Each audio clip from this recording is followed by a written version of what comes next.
Bienvenue dans cette nouvelle vidéo et aujourd'hui je vais parler donc du ronflement, les causes du ronflement, les conséquences du ronflement.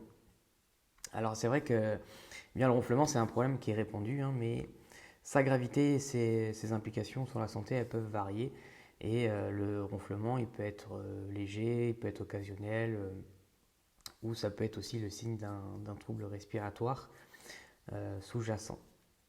Et il faut savoir qu'il y a plus d'un quart des adultes en fait qui ronflent régulièrement. Alors, quelles sont les causes du ronflement? Donc, il faut savoir que le ronflement, c'est causé par le cliquetis et les vibrations des tissus près des voies respiratoires à l'arrière de la gorge. Pendant le sommeil, voilà, les muscles ils se desserrent, ils rétrécissent les voies respiratoires. Et au fur et à mesure qu'une personne inspire, expire, l'air en mouvement, ça fait flotter les tissus et ça fait du bruit. Donc il y a certaines personnes qui sont plus sujettes au ronflement en raison de la taille et la forme des muscles et des tissus qui sont dans leur cou. Et dans d'autres cas, un relâchement excessif des tissus ou un rétrécissement des voies respiratoires, ça va entraîner des ronflements. Et là, je vais vous donner quelques exemples de facteurs de risque qui peuvent contribuer à un risque plus élevé de ronfler. Donc on va avoir l'obésité, la consommation d'alcool, l'utilisation de certains médicaments sédatifs, une congestion nasale chronique, voilà, un rhume par exemple aussi. Ça peut être des amygdales qui sont trop grosses, la langue ou le palais mou. Euh, Après, il y a d'autres facteurs, d'autres raisons aussi, comme une mâchoire trop petite ou en arrière. Ça peut être la grossesse. Enfin voilà, il y a d'autres facteurs. Il y a d'autres facteurs. Maintenant, est-ce que le ronflement c'est dangereux? Euh, Il y a plusieurs types de ronflement. Moi, j'en ai retenu trois. Donc, il y a le ronflement léger. En fait, c'est quoi? C'est un ronflement qui est léger et peu fréquent. Et ça ne nécessite pas forcément de tests médicaux ou de traitements. Et l'impact sur le partenaire au lit, eh bien, c'est occasionnel et ça ne va pas forcément le déranger ou pas forcément le réveiller. Après, ce que j'appelle le ronflement primaire, eh bien, c'est quand c'est un ronflement qui va se produire plus de 3 nuits par semaine. Et en raison de sa fréquence, eh bien, il va être plus perturbateur pour le partenaire du lit. Cependant, voilà, ce n'est pas considéré comme un problème de santé, à moins qu'il y ait des signes de perturbation du sommeil ou d'apnée du sommeil, auquel cas, eh bien, il faudra faire des tests de diagnostic qui seront nécessaires. Et il y a aussi le ronflement qui est lié à l'apnée du sommeil. Euh, eh bien, ça peut, si c'est pas traité, l'apnée du sommeil, ça peut avoir des implications majeures, hein, sur le sommeil et sur la santé globale de la personne. Euh, donc, les conséquences, bien, ça peut être des conséquences cardiovasculaires par la suite, hein, comme l'hypertension, le diabète, les accidents vasculaires cérébraux, la dépression, voilà.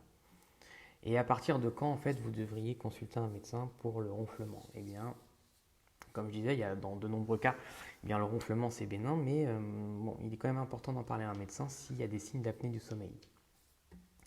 Et comment on peut savoir, eh bien, si c'est un ronflement qui se produit 3 fois ou plus par semaine?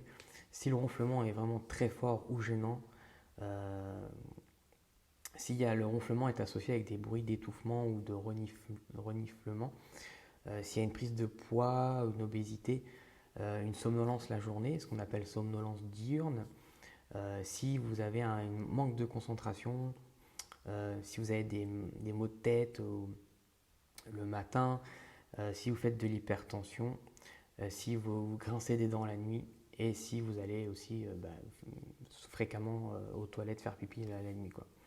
Donc si vous avez un de ces signes, c'est important déjà voilà, d'en parler avec un médecin et puis qui déterminera avec vous ou pas s'il y a besoin de tests ou de traitements.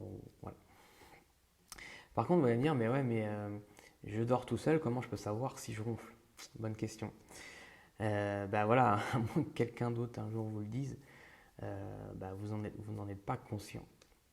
Et c'est pourquoi, c'est la raison, souvent l'apnée du sommeil, elle est sous-diagnostiquée.